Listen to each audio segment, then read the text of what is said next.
people who actually see the lit candles.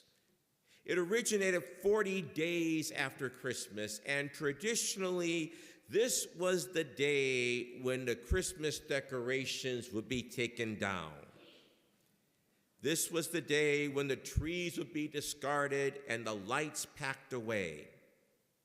And so this feast originated as a way to mark the end of the Christmas season and the Christmas celebration, a moving into ordinary time, into the dark days of winter. And yet, on this day, they blessed candles as a way of holding on to the light.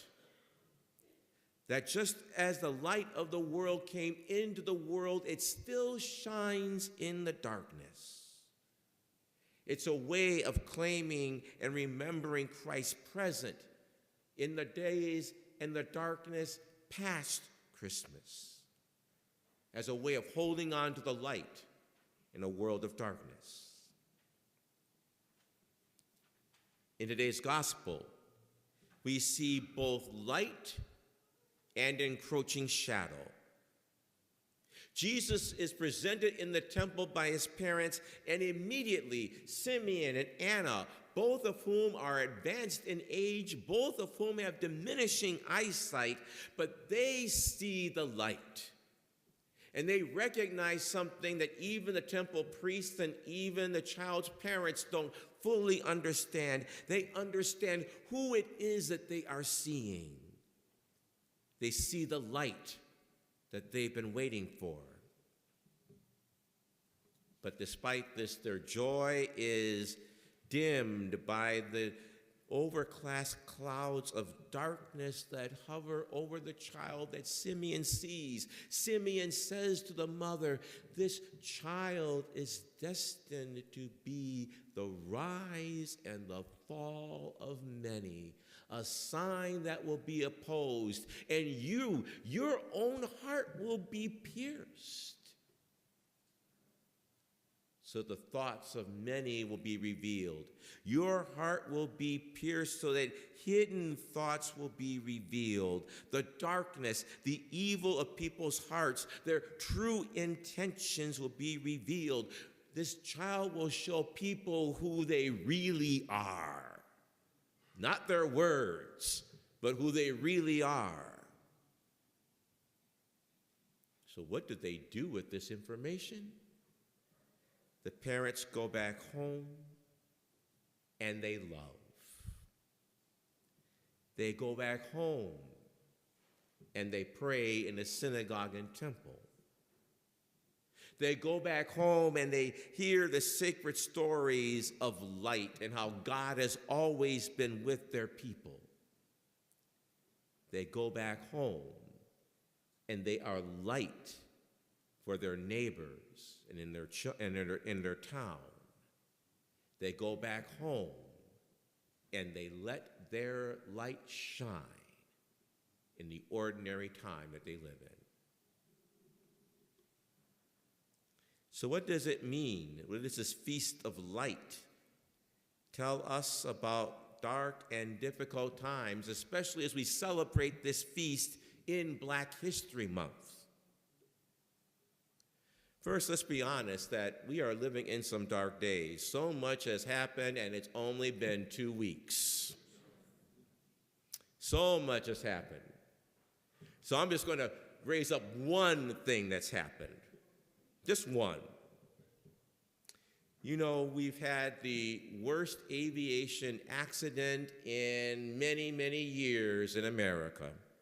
So many lost their lives when a plane and a helicopter collided in D.C. and crashed in the Potomac River. So much has happened, and yet we were treated to a press conference where, despite the fact that nobody knew the cause, one person knew the cause, he blamed it on DEI. In other words, he blamed it on black people. Because we all know diversity means that there are people who are doing things that they're incompetent and unqualified for. But how do you know that when the investigation hasn't been concluded, they asked. And he responded by saying, and I quote, "Because I have common sense." Now, let's pause on that. Let that sink in. Common sense. In other words, he's basically saying, well, this is what everybody knows. Everybody knows that they are unqualified. Everybody knows that they are incompetent. Everyone knows that they are dangerous. They are criminal. Everybody knows we'd be safer if white folks, and especially white men, if they were in charge and running things. That's what everybody knows. That's what's common sense. Now, despite the fact that nobody was running the FAA at the time because he removed and fired the person that was in charge, but we'll just let that go. Everybody knows it's common sense. So what does this Feast of Light in Black History Month, what does it say to us as we live in these times? A couple of lessons. The first thing that our faith and our history teaches us is that this kind of nonsense isn't new. Okay, let me repeat that. The first thing our history teaches us is that this isn't new. We've heard it before over and over again. We've heard that diversity, affirmative action, that this just simply means that incompetent, unqualified people are being let in through the door.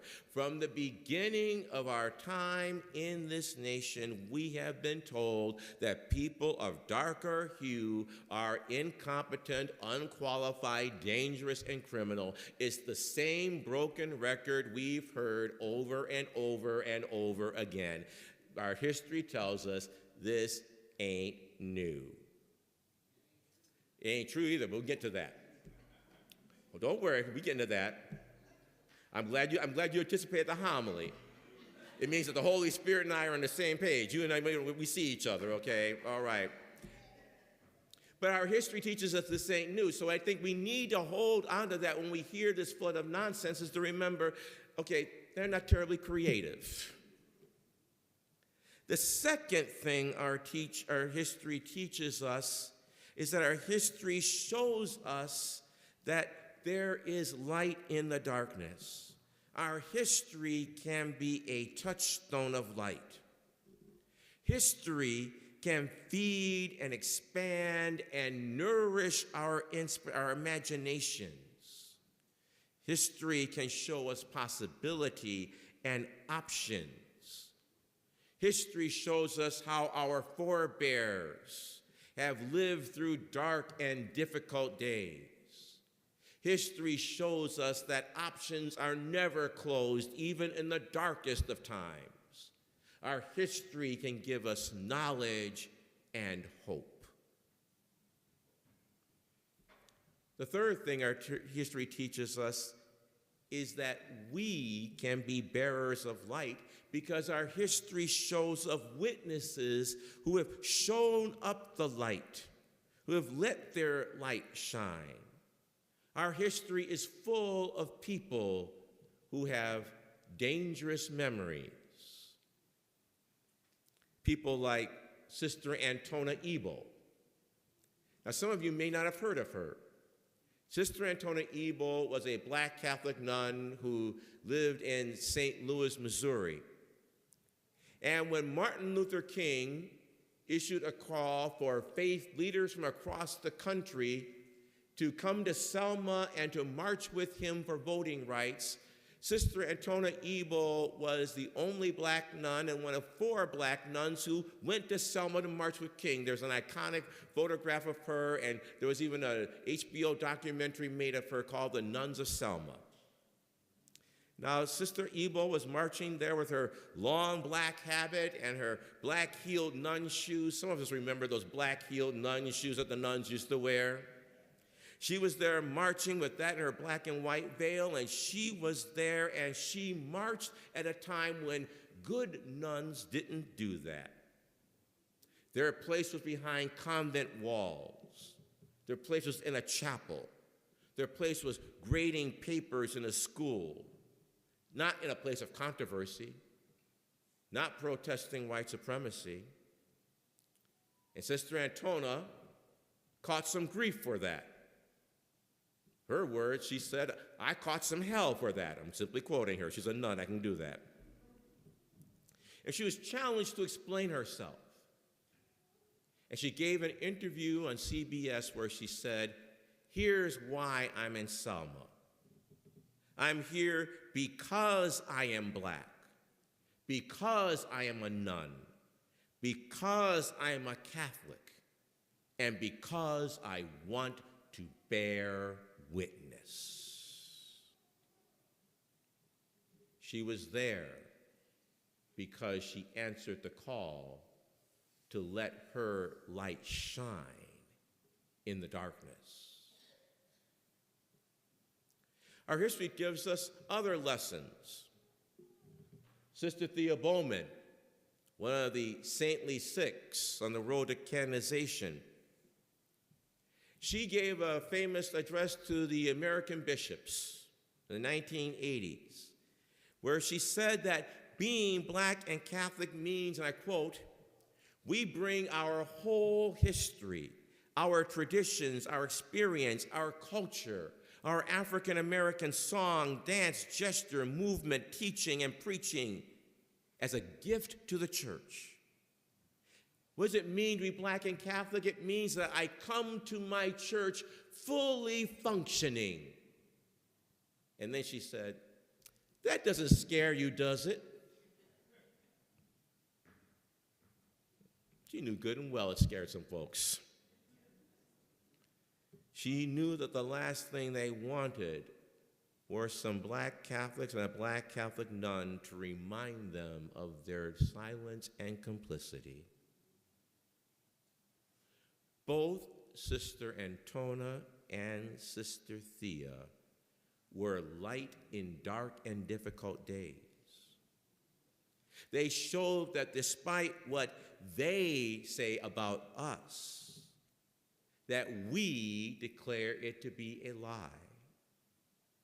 We affirm black beauty, intelligence, talent, and ability. We affirm that we are sacred and our lives are holy.